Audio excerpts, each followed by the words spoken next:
आपल्याबरोबर नवनीत राणाचे नवनीतजी 5 वर्षापासून खरं तर वाट बघत होतात या क्षणाची आणि हा क्षण आज झालेला आहे. देवेंद्रजींनी शपथविधी कसं बघता याकडे?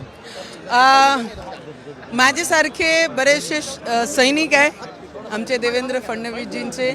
खूप स्वप्ने पाहिले आम्ही गेल्या 5 वर्षापासून संघर्ष करतो होतो आणि म्हणतात ना की धोखा देने वाले दगाबाजों के ऊपर आज सच्चाई की जीत हुई है. आणि ज्या 2019मध्ये मॅन्डेट जे आमची महाराष्ट्राने दिलं होतं ते मॅन्डेटला बाजूनी ठेवून चुकीची पद्धतीने त्यांनी शपथ घेतली उद्धव ठाकरेजींनी. आज मॅन्डेट जे भेटलेलं आहे ते खरे व्यक्तींनी आज मुख्यमंत्री म्हणून शपथ घेतली आहे. तर मला वाटतं की याच्यापेक्षा मोठं स्वप्न आमचं होऊच शकत नाही. सगळं भगवमय वातावरण सगळं पाहायला मिळालं, मात्र ज्या तुम्हाला जेलमध्ये जावं लागलं होतं याच भगव्या कारणास्तव कसं बघता याकडे? पण मला असं वाटतं आता माझे महाराष्ट्रामध्ये रामजीच्या नावाने कोणी जेलात कोणाला टाकणार नाही.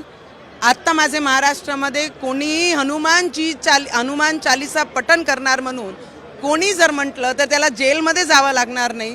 तर माझे महाराष्ट्राची जी पवित्रता होती ते मला वाटते छत्रपती शिवाजी महाराजांच्या नावाने गजरानी आज इथे पूर्ण पेंडॉलमध्ये जय जयकार होत होती आणि मला वाटतं त्याची खरी सुरुवात आज सुरू झाली आहे. महाराष्ट्र वेगाने पुढे जाणार आहे अशा पद्धतीच्या ह्या जाहिराती सगळ्या पाहायला मिळाल्यात. आज कसं बघता या कशा वेगाने पुढे जाणार आहे?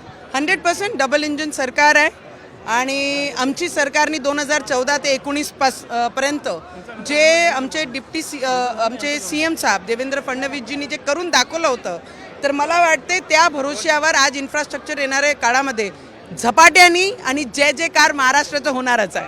व्हिडिओ प्रवीण गणेश कोडे, साम टीव्ही मराठी, मुंबई. देश विदेशातील प्रत्येक घडामोडींचे लाईव्ह अपडेट मिळवण्यासाठी आता साम टीव्हीच्या सर्व सोशल मीडिया प्लॅटफॉर्मला लाईक, फॉलो आणि सबस्क्राईब करा. तसंच सर्व नोटिफिकेशनसाठी बेल आयकॉन प्रेस करायला विसरू नका.